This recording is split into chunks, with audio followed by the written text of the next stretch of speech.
मैं चाहूँगी थोड़ा सा हम लोग क्लाइमेट चेंज को भी शामिल करें, क्योंकि क्लाइमेट चेंज के साथ पानी का मसला भी जुड़ा हुआ है। गर्मी बहुत है और गर्मियों में पानी का इस्तेमाल भी ज़्यादा होता है। और अगर गर्मी की बात की जाए तो सिंध और पंजाब के मैदानी इलाकों में झुलसा देने वाली गर्मी का राज है। और सबसे ये अपील है कि अपने बुज़ुर्गों का ख्याल रखिए, सख्त धूप में घरों से बाहर जाने से उनको रोकें और कोशिश कीजिए कि जो लोग आउटडोर काम करते हैं उनका ज़्यादा ख्याल रखा जाए, पानी का इस्तेमाल ज़्यादा करें और दूसरों के लिए भी कोशिश करें कि थोड़ा सा इंतज़ाम करें। महकमे मौसमियात ने आइंदा 24 घंटों के दौरान मुल्क के बेशतर इलाकों में मौसम गर्म और खुश्क रहने का इम्कान जाहिर किया है, ताहम आइंदा दिनों में दर्जा हरारत मज़ीद बढ़ने का इम्कान है। इस्लामाबाद के शहरी पानी के इस्तेमाल को कसरत के साथ करें, एहतियात करें।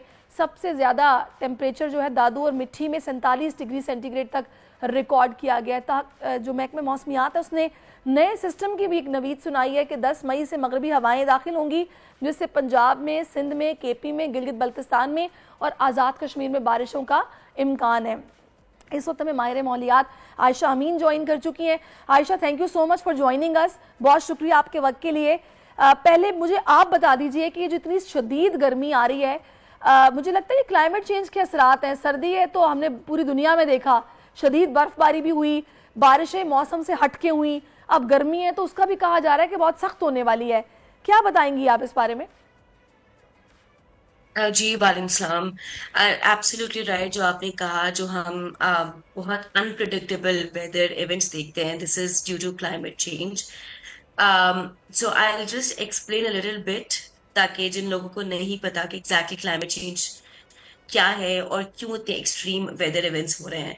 सो क्लाइमेट जो हमारी दुनिया है, उसमें क्लाइमेट चेंज एक नेचुरल फिनोमेना है।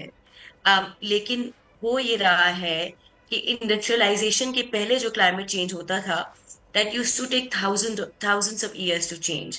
लेकिन जब से इस दुनिया में इंडस्ट्रीज बढ़ी हैं, इंडस्ट्रियलाइजेशन के बाद हम देख रहे हैं कि हमारी जो फ्यूल्स की कंजप्शन है, फॉसिल फ्यूल्स की, वो ज्यादा बढ़ गई है पॉपुलेशन ग्रोथ की वजह से। हमारा जो कार्बन फुटप्रिंट है दुनिया का, या लोगों का, या इंडस्ट्रीज का, या मुल्कों का, ममालिक का, वो बहुत ज्यादा बढ़ गया है। जिसकी वजह से जो हम अर्थ है उसका टेम्परेचर अम, बहुत ही जिस स्पीड पे वो बढ़ रहा है, that's not natural, which has made the climate to change at a very abnormal speed. और इसकी वजह से हम एक्सट्रीम वेदर इवेंट्स आजकल देख रहे हैं, पाकिस्तान में भी और दुनिया भर में भी। सही। अच्छा आयशा, मेरे साथ रहिएगा। मैं नकवी साहब अब आपसे जानूंगी, ये बहुत चैलेंज है पूरी दुनिया के लिए, ना सिर्फ हमारे लिए। और ये कराची, इसको तो वैसे कंक्रीट का जंगल अब कहा जाता है, ग्रीनरी यहाँ पर बहुत कम है। तो इस मौसमियाती तब्दीली को देखते हुए क्या जहन में आपके हैं स्टेप्स जो कि आप आगे आने वाले दिनों में इनिशिएट करने वाले हैं? देखिए, इसमें हमारे एंड से जो इमीडिएट इंटरवेंशन है वो ट्री प्लांटेशन कैंपेन है। उसमें कॉर्पोरेट सेक्टर के साथ मिलके हमारी कोशिश होगी कि इस वक्त as soon as possible plantation एक कैंपेन शुरू कर दी जाए। साइड बाय साइड, अब जैसे आपने उसका जिक्र किया कि गर्मी पड़ने वाली है तो हीट वेव एक्सपेक्टेड है, उसमें कैंप्स इस्टेब्लिश किए जाते हैं लोगों को सहूलत प्रोवाइड करने के लिए। अर्बन फ्लडिंग बहुत ज़्यादा हो जाती है, आप देखते हैं मानसून भी आने वाला है, उसमें नालों की सफाई का काम इमीडिएटली मेरे ख्याल में अगले 10-15 दिन में शुरू हो जाएगा।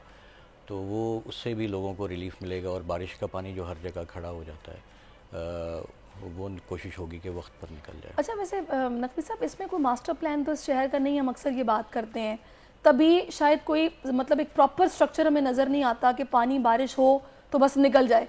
यहाँ पर मेट्रोपॉलिटन सिटी है, इसका कंपैरिजन हम लोग मुंबई से और लंदन से कर रहे होते हैं सम टाइम, कि वहाँ तो जनाब मुंबई में तो फिर पानी खड़ा होता है, वहाँ की सड़कों पे बिल्कुल पानी नहीं खड़ा होता।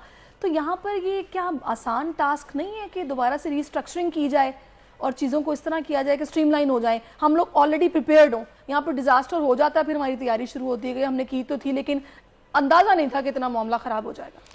देखिए, इसमें दो चीज़ें हैं। एक तो मास्टर प्लान का आपने जिक्र किया। मास्टर प्लान हमारे पास जो आखिरी नोटिफाइड है मेरे ख्याल में 2020 का है, लेकिन that was strategic development, strategic master plan. उसमें शायद उसको मज़ीद माइक्रो लेवल तक और मज़ीद ग्रैन्युलर लेवल तक लेकर जाने की ज़रूरत थी। तो वो अभी मास्टर प्लान के ऊपर काम शुरू हो चुका है और तैयारी शुरू हो चुकी है। होपफुली वो अगले 8 से 10 महीने में, साल में सिंध गवर्नमेंट के पास कराची के लिए एक बेहतर ग्रैन्युलर डिटेल में मास्टर प्लान रेडी होगा। अच्छा, डिज़ास्टर मैनेजमेंट की आपने बात की। नॉर्मली होता ही है कि हम सारे के सारे रिएक्शनरी हैं। जब भी कोई डिज़ास्टर होता है तो उस वक्त हम तैयारी शुरू करते हैं और सबको फिर मिलाने की कोशिश करते हैं। उसमें अभी कल भी चीफ सेक्रेटरी साहब से बात हो रही थी कि हमारे पास एक रेडीमेड प्लान होना चाहिए, इमरजेंसी रिस्पांस प्लान, और वो ऐसा प्लान होना चाहिए कि जिसमें तमाम एजेंसीज़, कराची में 20 से ज़्यादा एजेंसीज़ हैं जो कि सिविक फैसिलिटीज़ के लिए काम करती हैं, उन सबको इंटीग्रेट करने की ज़रूरत है, उनकी इन्वेंटराइजेशन की ज़रूरत है ताकि हमारे पास एक रेडीमेड इन्वेंट्री मौजूद हो, उनके फोकल पर्सनस या उनके हेड पर्सनस हमारे पास उनकी लिस्टिंग हुई हुई हो, ताकि जब गॉड फॉरबिड कोई डिज़ास्टर आता है तो उसमें हमारा रिस्पांस इमीडिएटली ट्रिगर इन हो जाए। सही, बिल्कुल सही। अच्छा, मैं आयशा, मुझे ये बताएगा कि हम लोग देखते हैं कि दुनिया भर में ज़ाहिर है ये चैलेंज है और इससे निपटने के लिए स्ट्रेटजीज बनाई जा रही हैं।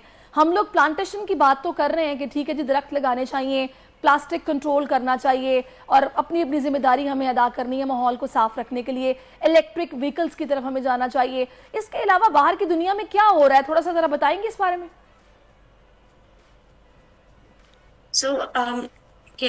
अच्छा, that's a really good question. आपने जो ये चीजें बोली है ना, वो सारी क्लाइमेट मिटिगेशन के लिए है, in order to mitigate the effects of climate change. I think अब बाहर की दुनिया से पहले I would really like to share a bit on Pakistan, क्योंकि पाकिस्तान की जो क्लाइमेट चेंज में कंट्रीब्यूशन है, जो हमारी कार्बन इमिशन है, वो बहुत कम है। सो ग्लोबली हम सिर्फ 1% कंट्रीब्यूट करते हैं, लेकिन हम लोग बहुत क्लाइमेट वल्नरेबल मुल्क है। तो हमारा फोकस मिटिगेशन के साथ एडेप्टेशन पे भी होना चाहिए, क्योंकि जैसे 2022 के फ्लड्स और अभी जो आपके साथ गेस्ट मौजूद है नकवी साहब, वो भी काफी चीजों की बात कर रहे थे कि हमारी बड़ा रिएक्शनरी रिस्पॉन्स है ईटीसी।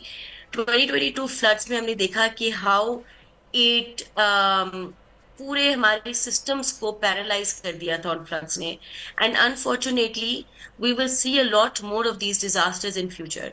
सो हमारा फोकस क्लाइमेट एडाप्टेशन और रिजिलियंस पे भी होना चाहिए, क्योंकि हम ऑलरेडी एज अ कंट्री बहुत कम कंट्रीब्यूट कर रहे हैं क्लाइमेट चेंज में। मतलब हमारी जो ग्रीन हाउस इमिशंस हैं वो ऑलरेडी बहुत कम है।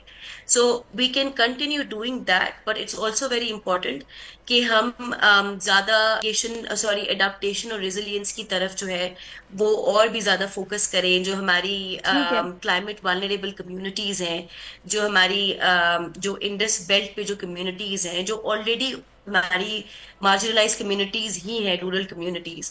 सो how can they be more resilient?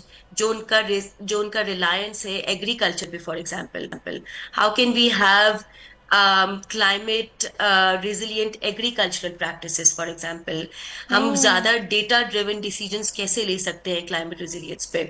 And a lot of this is already happening outside Pakistan, but unfortunately अभी हमने इस चीज में इतना इन्वेस्ट नहीं किया। जो कि आयशा गवर्नमेंट लेवल पर इन पर स्ट्रेटेजीज बननी चाहिए और इस पर प्रॉपरली काम होना चाहिए, तो ही ये मुमकिन हो पाएगा और ज़ाहिर लोगों में अवेयरनेस भी आएगी। सब्सक्राइब करें और बेल दबाएं ताकि कोई खबर रह न जाए।